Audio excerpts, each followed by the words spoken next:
दिन रात में 24 घंटे क्यों हैं? 23 या 25 क्यों नहीं? साल में महीने 12 क्यों हैं? महीने में दिन 30 क्यों हैं? हफ्ते में दिन 7 क्यों हैं? दिन रात में घंटे 24 क्यों हैं? इन सब की वजह तस्मिया बुजुर्गान ने जो बयान की है, हम बताई देते हैं। सदियों पहले कोई कैलेंडर ना था। जंगलों पहाड़ों में रहने वाले इंसान सूरज चांद सितारों को देखकर अपने औकात का तयन करते थे।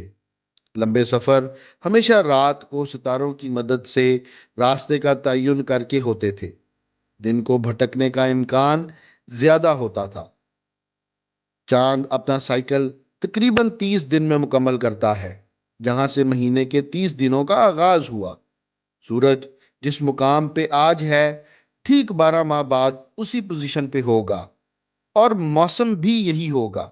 यानी सूरज का साइकिल 12 माह में मुकम्मल होता है।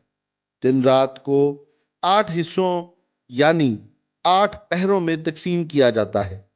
3 घंटे का एक पहर गिना जाता है। सुबह से लेकर दिन 12 बजे तक औसतन 6 घंटे यानी 2 पहर गुजर जाने की वजह से इसे दोपहर कहा जाता है। जो आदमी 24 घंटे से भूखा हो, वो 8 पहरा का लफ्ज इस्तेमाल करता है।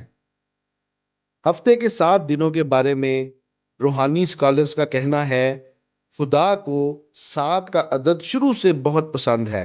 इसीलिए 7 जमीनें और 7 आसमान के तसलसल में हफ्ते के 7 दिन मुतय्यन किए गए।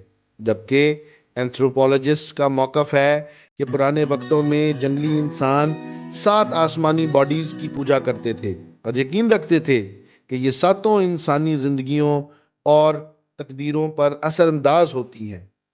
इसीलिए इनसे 7 का अदद लेते हुए हफ्ते के 7 दिन मुतय्यन किए गए।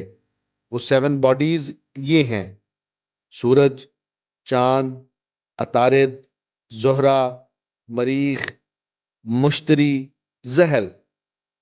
सेहतमंद नॉर्मल इंसान 1 घंटे में तकरीबन 1000 बार सांस लेता है, और दिन रात का साइकिल मुकम्मल होने तक सांसों की तादाद 24,000 हो जाती है, जहां से 24 घंटों का तस्वुर लिया गया।